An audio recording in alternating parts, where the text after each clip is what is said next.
Welcome to my channel. आज की इस क्लास में हम द चैप्टर गिविंग ट्री की एक्सरसाइजेस करेंगे। पिछले वीडियो में मैंने ये पार्ट समझाया था और इसके प्रश्न उत्तर भी कराए हैं। उसका लिंक आपको डिस्क्रिप्शन बॉक्स में मिल जाएगा यदि आपने नहीं देखा है। तो आइए शुरू करते हैं। सबसे पहली हेडिंग है वर्ड बिल्डिंग। वर्ड बिल्डिंग मतलब नए शब्द बनाना।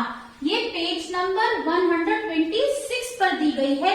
इसमें आपको क्या करना है, make new words and complete the sentence. नए शब्द बनाकर आपको इन वाक्यों को पूरा करना है। ब्रैकेट में वर्ड दिया हुआ है, आपको इससे एडवर्ब बनाना है और इन खाली स्थानों को भरना है। तो चलिए सबसे पहला वाला करते हैं। The children love to sing loud. क्या आएगा यहाँ पर, loudly. The children love to sing loudly. Adverb है ये लाउडली। एडवर्ब क्या होता है, जो वर्ब के बारे में आपको कुछ और बताता है। वर्ब यानी एक्शन वर्ड, ये कैसे हुआ।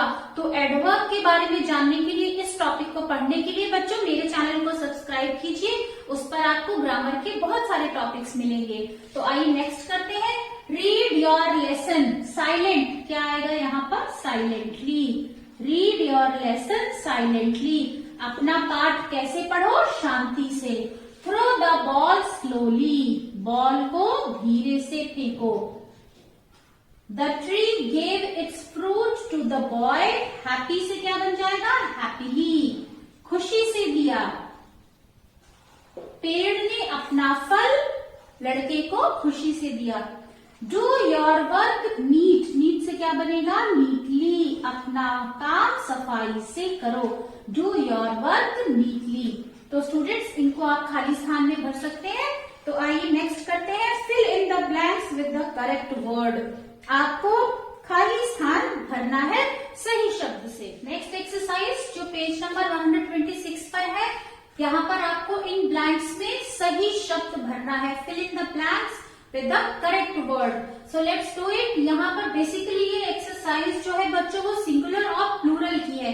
तो आइए इसे करते हैं और समझते हैं। My mother went to the market. मेरी माँ बाजार गई। And bought a kilogram of. और 1 किलो लाई। तो 1 किलो क्या होगा, एप्पल या एप्पल्स, एप्पल्स। 1 किलो में बहुत सारे एप्पल्स होंगे तो एप्पल्स। अ डजन, 1 दर्जन। क्या होगा, बनाना या bananas, bananas. A dozen bananas. And a dozen, और 1 दर्जन क्या लाई, ऑरेंज या ऑरेंजेस। तो 1 दर्जन फिर से आप टिक करेंगे ऑरेंजेस पे।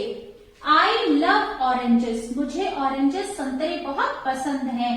सो आई एट एन। तो मैंने एक, एन या अ का मतलब है एक, सिंगुलर नाउन के साथ यूज होता है। तो मैंने एक क्या खा लिया, ऑरेंज। तो यहाँ पर आप फिल करेंगे orange. So I ate an orange. My brother wanted a. मेरे भाई को चाहिए था एक। अब एक क्या होगा, बनाना या बनानास, बनाना। वॉन्टेड अ बनाना।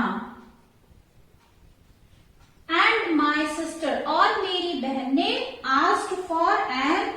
क्या मांगा, क्या पूछा, एक है। एंड मतलब एक, तो 1 एप्पल।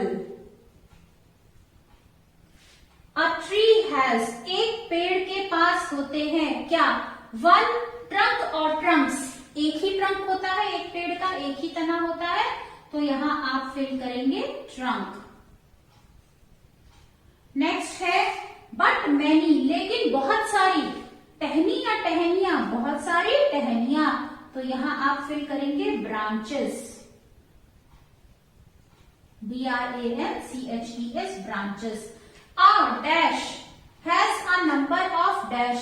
एक टहनी में बहुत सारी लीफ या लीव्स, पत्ती या पत्तियां होती हैं। तो अ ब्रांच, यहां आप फिल करेंगे ब्रांच यानी टहनी।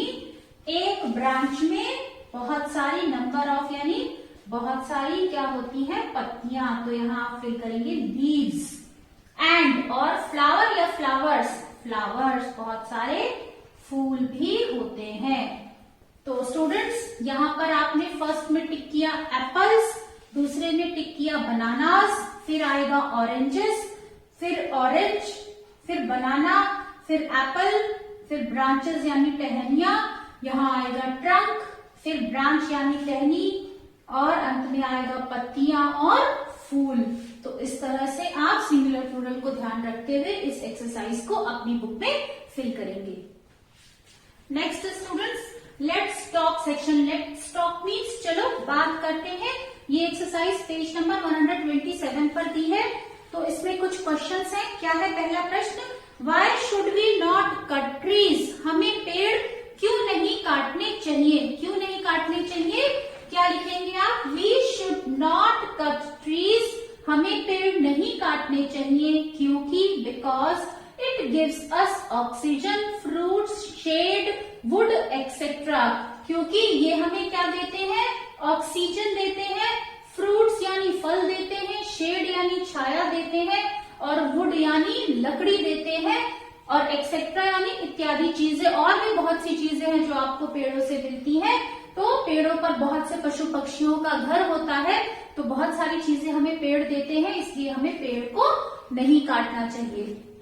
दूसरा क्वेश्चन है, at the end of the play only the stump of the tree is left. नाटक के अंत में पेड़ का केवल स्टंप बचा था, उसका केवल छोटा सा टुकड़ा बचा था। Find out if it will grow into a tree. Again आपको पता लगाना है कि क्या वो बचा हुआ टुकड़ा फिर से पेड़ बनेगा? No, it will not grow. So क्या होगा answer? No, it will not grow into a tree. Again नहीं, वो बचा हुआ टुकड़ा स्टंप दोबारा पेड़ नहीं बनेगा। So write down this answer.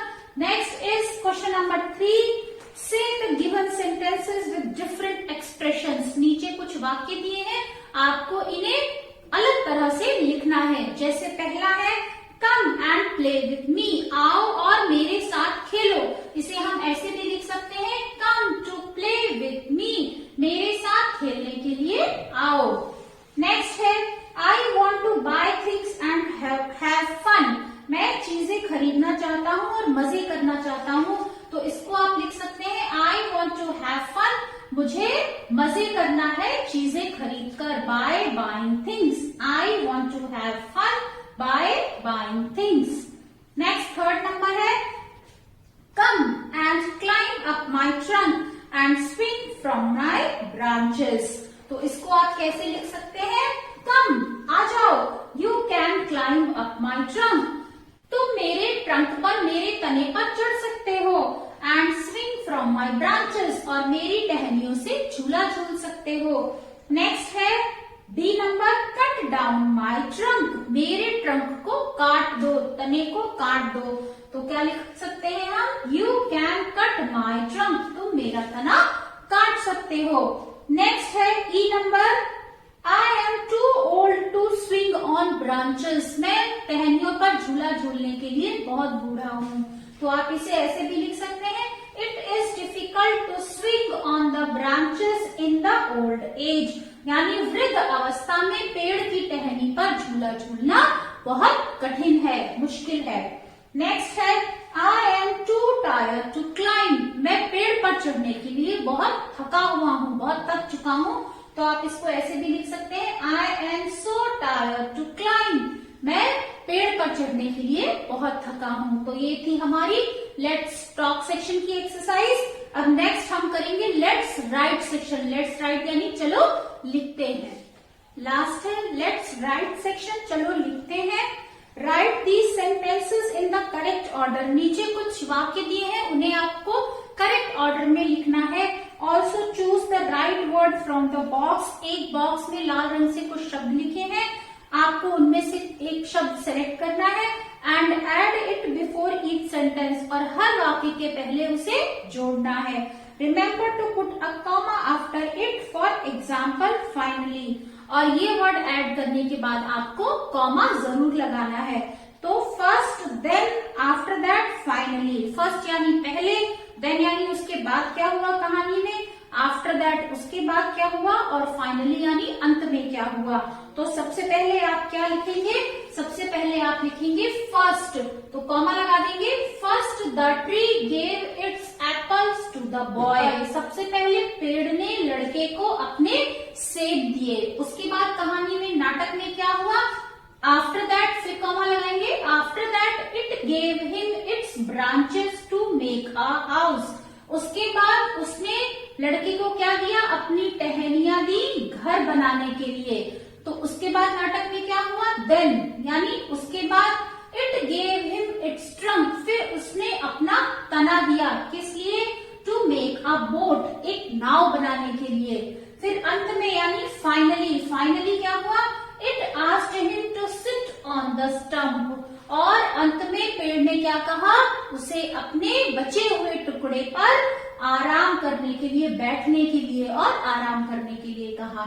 तो आप इस तरह से सीक्वेंस में ये ABCD में लिखेंगे, जिस तरह से, जिस ऑर्डर से ये कहानी में घटनाएं घटी थी। अब नेक्स्ट लास्ट एक्सरसाइज है बच्चों। सेकेंड क्वेश्चन है, work in a group and decide the things that you can do to help your grandparents और any old person.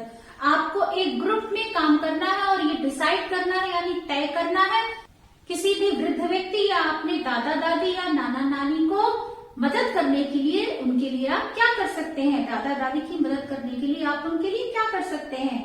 Now right 5 of these things that you will do. अब नीचे जो खाली स्थान दिए हैं उनमें कोई 5 चीजें लिखनी है जो आप उनके लिए कर सकते हैं। तो आप क्या कर सकते हैं? गिव देम वाटर, आप उन्हें जल्दी जल्दी प्यास लगती है तो आप उन्हें पानी पिला सकते हैं। गिव मेडिसिन, उन्हें समय पर दवाइयां दे सकते हैं। और सबसे ज्यादा वृद्ध व्यक्तियों को किस चीज की जरूरत होती है? स्पेंड टाइम विद देम, वो उम्र के इस पड़ाव पर अकेला महसूस करते हैं तो आपको उनके साथ कुछ समय बिताना चाहिए। टेक फॉर अ वॉक, उनको घुमाने ले जाइए, टहलाने ले जाइए साथ में। और अंत में try to make them happy, उन्हें खुश रखने की कोशिश कीजिए। तो बच्चों ये चीजें आप अपने घर के वृद्ध व्यक्ति या अपने दादा दादी और नाना नानी को खुश करने के लिए कर सकते हैं। तो आपको ये पाठ कैसा लगा? मेरा पढ़ाया हुआ यदि आपको समझ में आता है बच्चों तो लाइक बटन को प्रेस कीजिए। आप अपने विचार मुझे कमेंट सेक्शन में लिख सकते हैं और अंत में मेरे चैनल को सब्सक्राइब करना मत भूलिए। तो फिर मिलेंगे एक नए पाठ के नए वीडियो के साथ, तब तक के लिए बाय बाय।